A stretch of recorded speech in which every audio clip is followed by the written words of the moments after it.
Good afternoon, class. My name is Siltiel Palomo, but you can call me Mr. C. Today, we're going to learn about how underwater earthquakes generate tsunamis. Basically, a tsunami is a series of huge waves caused by an earthquake that occurs underneath or near the ocean. Tsunamis can also be generated by underwater volcanic eruptions and landslides, and rarely by the impact of an asteroid or meteoroid crashing into the ocean from outer space. Sometimes, tsunamis are mistakenly called tidal waves. Remember, tidal waves are caused by the moon's gravity, and regular water waves are caused by the wind.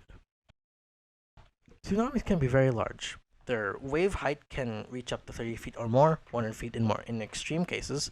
They can travel at great speeds, sometimes exceeding 500 miles per hour, as fast as some jets, and they have a wavelength, wave crest to wave crest distance, that can stretch to hundreds of miles or more.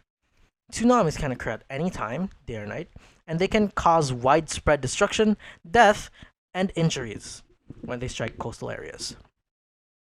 For an underwater earthquake to cause a tsunami, its magnitude should be over 6.75 on the Richter scale. All oceanic regions in the world can experience the devastating effect of a tsunami. Seismological records show that the 90% of all tsunamis that hit the coastal areas frequently originated in the Pacific Ocean, the world's largest ocean. Why? You learned that the movements of the crust can occur at plate boundaries.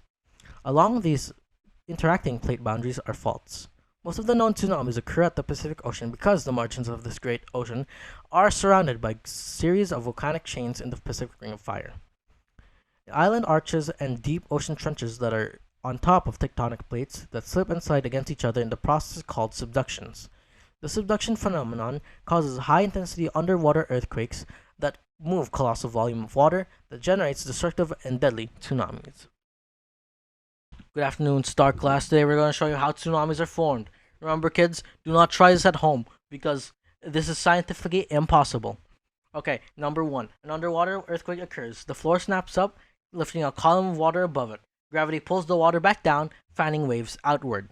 Number two, individual waves in a tsunami are spread out.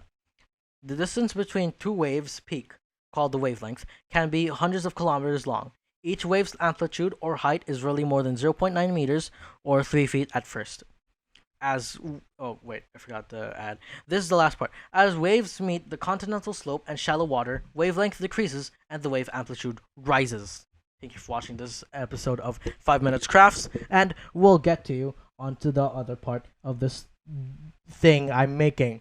I'm actually starting to go mentally insane. Alright, back to the normal part of the scientific report. Okay, a tsunami develops when the seafloor or oceanic crust, due to plate movements, abruptly deforms, which can either be upward or subside. The mass of water overlying the deformed area of the seafloor is vertically displaced from its original position. Waves are formed as the displaced mass of water, under the influence of gravity, attempts to regain its original position. The waves, starting from its origin, spread across the seawater in all directions and can travel great distances at tremendous speeds.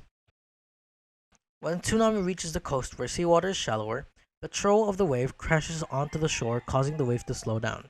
For the wave crest to increase in height several times, up to 100 feet tall sometimes, and for the wavelength to decrease in, the waves that hit the shore push a huge amount of water on the beach called a run-up, which is higher than the sea level. It is this run-up that washes out numerous coastal villages and causes widespread destruction. Okay. Sadly, they were, I was too busy for this weekend, so I had to do it without them, and this is what you get. Um, what a mess! I know. I'm sorry. Anyways, it's around 3 a.m. and I'm gonna go sleep now. First, I'm gonna edit this, and good afternoon for whoever's watching. Thank you for listening, and good night, good morning, good afternoon. I don't know.